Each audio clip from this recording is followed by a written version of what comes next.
Đó. Hãy từ bùi cho cô đang thuộc lại thôi. Wow. Hãy thơ monkey thơ. Monkey. Wow. Học suy. Lâu suy. Monkey lâu suy thôi. Cứ gần good đấy cha. Wow, super. Hãy từ bùi cho kangaroo.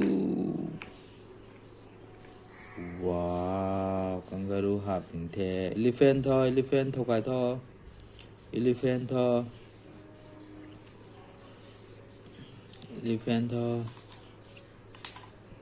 Wow, elephant hợp hình thôi. Lion thôi.